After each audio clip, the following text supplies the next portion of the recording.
So, you're thinking about making Vietnam your long-term home? That's awesome. But if you're serious, you absolutely need to know about one crucial document that changes everything, the Temporary Residence Card, or TRC. In this explainer, we're diving deep into the official rules to show you exactly how to get one. If that's you, then I bet you're tired of the whole visa run cycle, right? It's stressful, it can get expensive, and honestly, it's just a massive headache. But what if there was a way to get off that merry-go-round, handle your legal status properly, and finally get some real peace of mind? Well, there is, and it's called the Temporary Residence Card. You can really think of this thing as the holy grail for anyone living in Vietnam. See, it's not a visa to get in, it's a permit for residency. With a TRC, you can come and go as you please. You can open bank accounts way more easily, and you can truly settle in without constantly checking that expiring stamp in your passport. And just so you know where we're getting our info, everything we're talking about today comes straight from Vietnam's official immigration laws. This isn't just stuff we heard on a forum or through the grapevine. This is the real deal, straight from the source. Okay, you ready? Let's get into it. All right, here's our game plan. First up, we'll look at who actually qualifies for a TRC. Then, we'll go through the exact document checklist you're going to need. We'll break down how long your card is good for and, of course, how to renew it. We'll also cover the really serious stuff, the risks that could get your card canceled, so you know exactly what not to do. And definitely stick around for the end because we have a critical update you have to know about if you're applying in 2026. First things first, who can actually get one of these cards? Well, the government has some very specific rules about this, and it's all laid out in the official immigration law. Generally speaking, you need to fit into one of a few key groups. This includes foreign workers who already have a valid work permit, investors who've put capital into a Vietnamese company, or family members, a spouse or child, who are sponsored by a Vietnamese citizen or by another foreigner who already holds a TRC. There are also specific slots for diplomats, journalists, and people who can prove they have Vietnamese heritage. Okay, now before we go any further, listen up, because this is the single biggest mistake people make. Your passport has to be valid for at least 13 months from the day you apply. Not 12, 13. Why? It's simple. They can't issue a TRC that's valid for longer than your passport. So if you don't have that 13-month buffer, your application is dead on arrival. Seriously, there are no exceptions to this rule. All right, so you've checked your passport, you've confirmed you're eligible. What's next?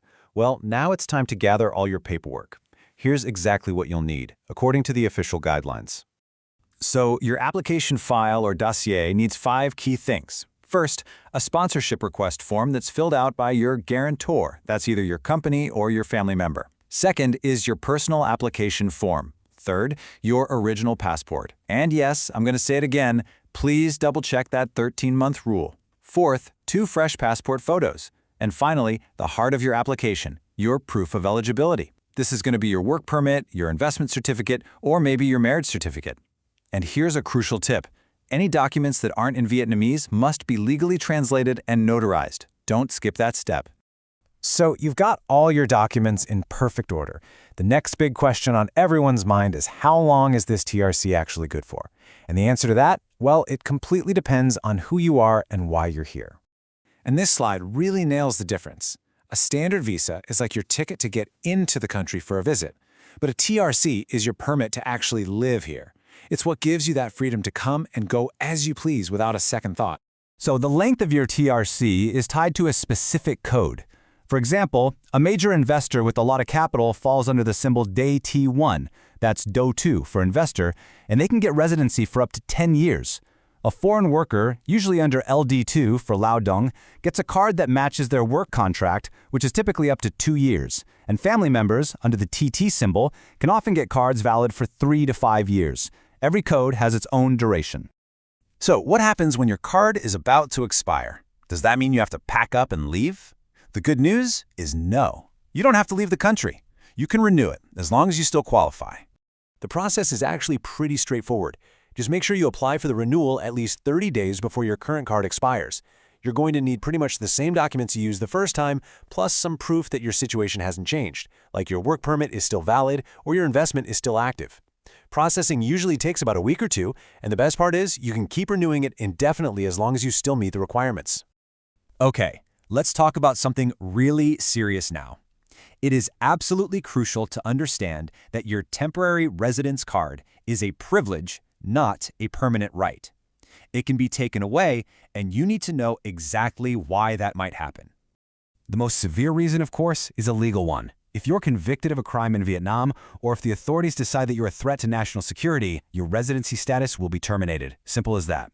Honesty is completely non-negotiable in this process. If they discover that you used fake documents or lied on your application to get the TRC, it will be canceled immediately. This is fraud, and it is taken very, very seriously. Remember, your TRC is directly tied to your sponsor. So if you have a work-based TRC and your company closes down, your legal basis for being here is gone. Same thing if you're on a family-based card and your sponsor, say your spouse, withdraws their guarantee. Your card can be canceled. And finally, you have to meet your financial responsibilities to the country. This means paying your taxes. If you don't, you could face not only fines, but also the cancellation of your residence card. Okay, for our last point, I've got a really important update for you that's based on how immigration is actually operating these days. This is something you won't find written in the old laws, but it is affecting new applicants right now, in 2026. So here's the deal. The Immigration Department is now almost exclusively issuing brand new TRCs to people who first entered Vietnam on either a work visa, the LD2, or a family visa, the TT. So what does that mean for you? It means if you come in on, say, a business or an e-visa, you'll probably have to leave the country and come back in on the right type of visa before you can even apply for your TRC. This is a huge change, so you definitely need to plan for it. So, to wrap this all up, what are the most important things to remember? Number 1, before you do anything else, check your eligibility and check that your passport has more than 13 months of validity. Number 2, be obsessive about your paperwork. Get everything translated and notarized perfectly. And number 3, things can change, so always check the official Immigration Department website for the very latest rules. And that's a wrap. Look, the TRC can be an absolute game changer for living long-term in Vietnam, but as you've seen, it demands careful planning and playing by the rules. So the real question for you is, now that you know what's involved, is the TRC the right path for your Vietnam journey? Hey, if you found this helpful, do me a favor and hit that like button and subscribe for more. Thanks for watching.